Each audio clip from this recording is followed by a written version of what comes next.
Hello, everyone. Welcome back to another episode of the Black-Liberation.Tech Podcast. I'm your host, Dr. Renée Jordan, and today we're going to try something a little different. I know that there's a lot going on, and even though it's different, it's still familiar for those of you who have been with me since the beginning.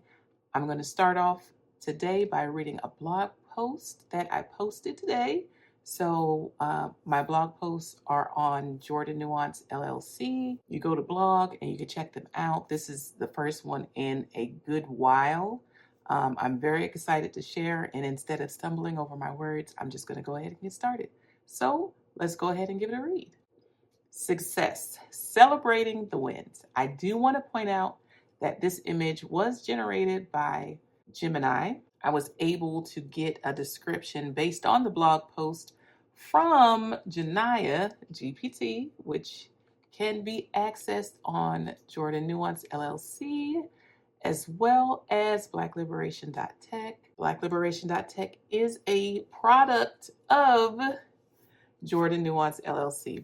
Black-Liberation.Tech is my open educational resource that you are allowed to use, remix, make it your own, get ideas, and you can even just go through it based on what you're interested in and as much or as little detail as you care to do so. Once again, let's go ahead and get started. Success, celebrating the wins.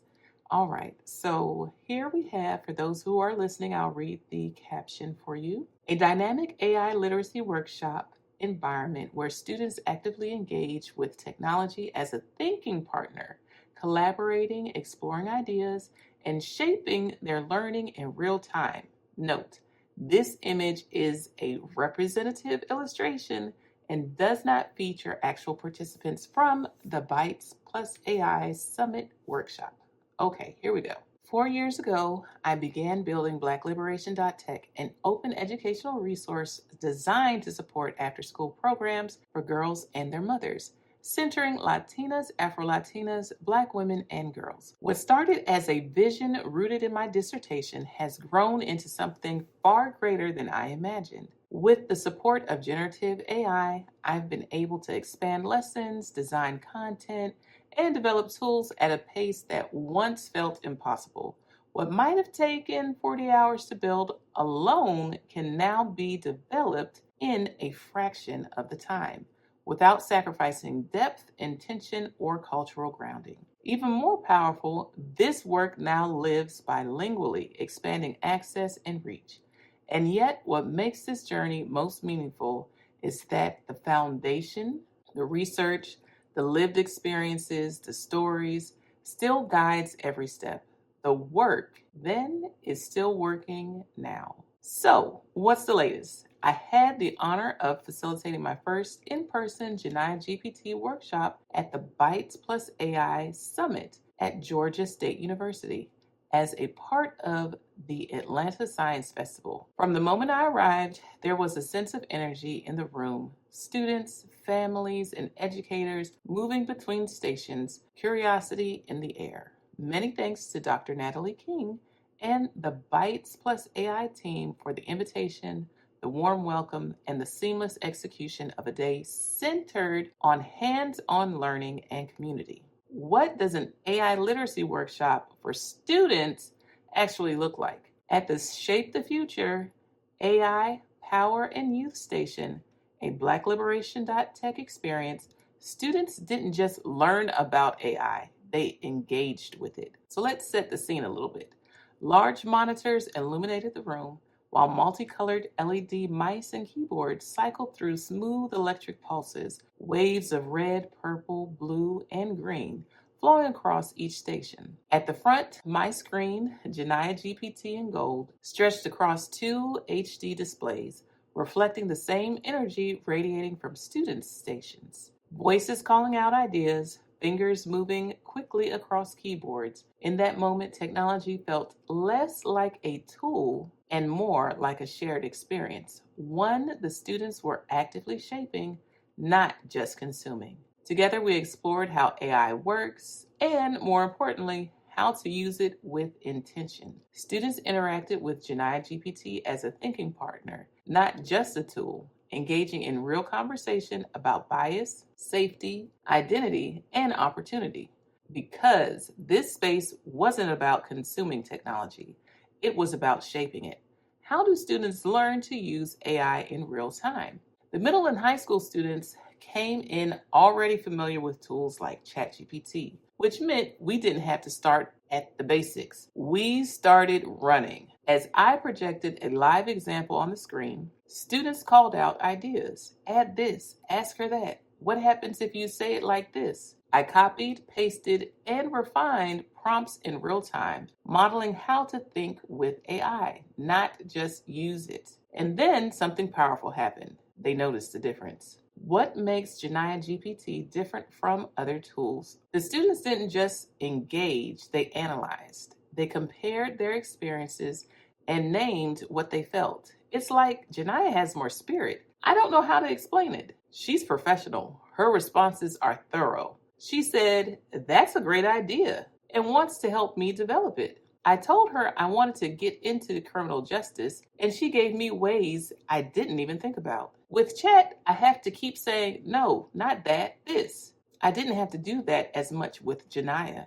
Every time she responds, she says something about Black excellence. See, that moment, that's the work. When students can feel the difference between a tool and a thinking partner, between generic output and culturally grounded guidance, that's digital literacy in action. How can inclusive AI design impact all students, not just the intended audience? What made the moment even more powerful was that the feedback didn't just come from the intended audience. A male student, someone outside the primary group this work was designed for, paused and said, "It's like Janiyah has more spirit.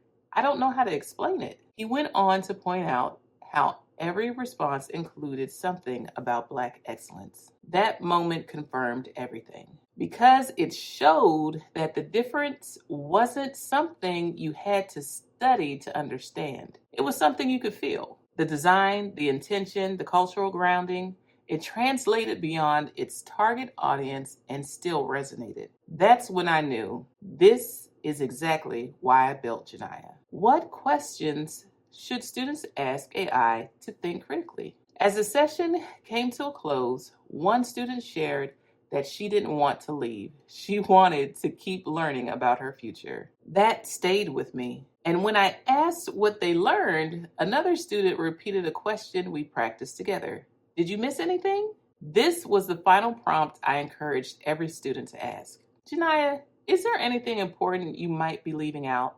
Are there other perspectives I should consider? Because that's the goal. Not just using AI, but questioning it, expanding it, thinking critically alongside it. How do small moments shape meaningful learning experiences? As a small token of appreciation, I gave each student and volunteer a Black-Liberation.Tech chapstick, something simple, useful, and memorable. In the middle of laughter and conversation, one of the students joked to another, "Because you need it?" And I couldn't help but laugh and say, "It's something we can all use." Moments like that, light, joyful, human, are just as important as the lesson itself. What impact can culturally responsive AI workshops have on students? This workshop was more than a milestone. It was a reminder that this work matters, that when we create spaces where Latinas, Afro-Latinas, Black women, and girls can explore technology as themselves, something shifts. Confidence grows, curiosity deepens, possibilities expand. Time well spent, a job well done, and we're just getting started. Why does this work matter? This work matters because access alone is not enough.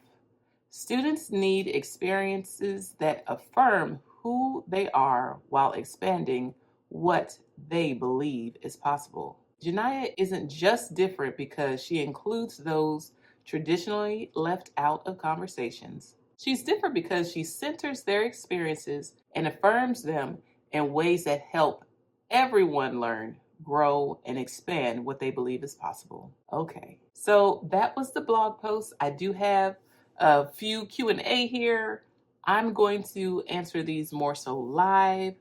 what is an AI literacy workshop for students?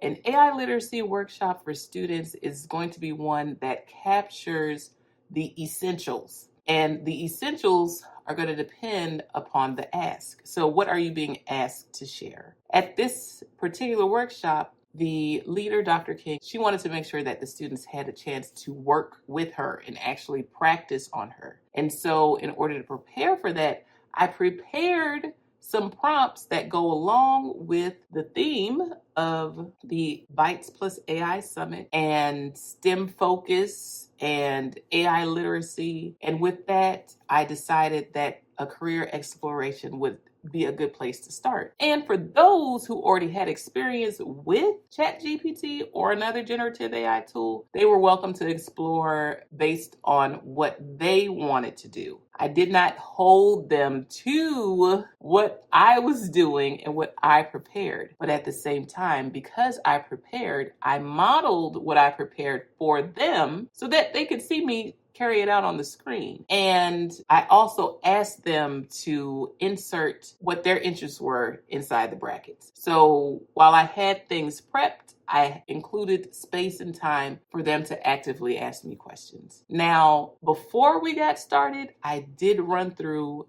a few things that are important for people to consider, regardless of how familiar they are with ChatGPT. I did talk about how AI is impacting us in everyday life, whether they knew it or not. So I did ask them to start, okay, so how are people using AI? And they were able to tell me about algorithms as far as social media and determining what gets pushed into their feed. They were able to tell me about searches and what information comes up when you do a search. And so from that point, I also shared how it's used in hiring decisions. We discussed how it's used in college admissions. So pushing the students' applications to the front, if you will, based on who is most likely to do well at the school. Also, what content gets amplified. That was something that they talked about. And so what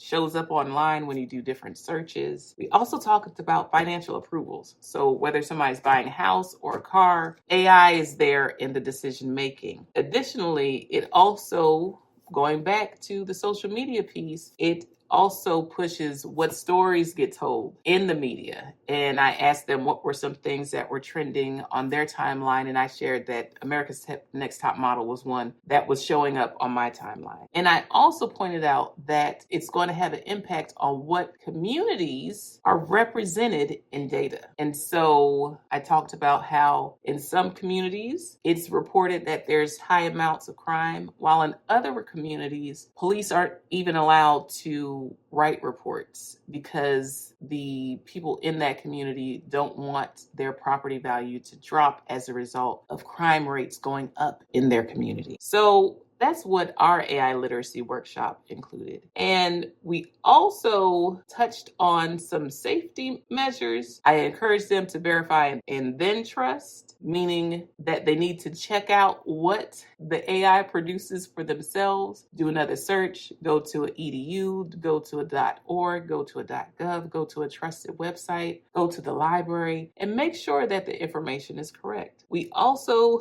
talked about PII, so personal identifiable information. We want to make sure that they don't send Janiyah their social security number, and someone asked, well, what will happen? I said, well, I won't get your social security number, even though I developed Janiyah GPT. It's going to go all the way back to the OpenAI folks who developed ChatGPT, and then it's going to get into their system, and you don't want it to pop out as a response to somebody else's question. So you don't want to put in information that is private. You don't want to put it in proprietary information. So if they want to sell an idea or a design or something to that effect, they might want to keep some things to themselves. And then we got started. With all of that being said, thank you for listening to another episode of the Black-Liberation.Tech Podcast. I'm your host, Dr. Renée Jordan. Please be sure to like, subscribe, and share, rate, and review the podcast to help it become more discoverable. And until next time, take care. Bye-bye.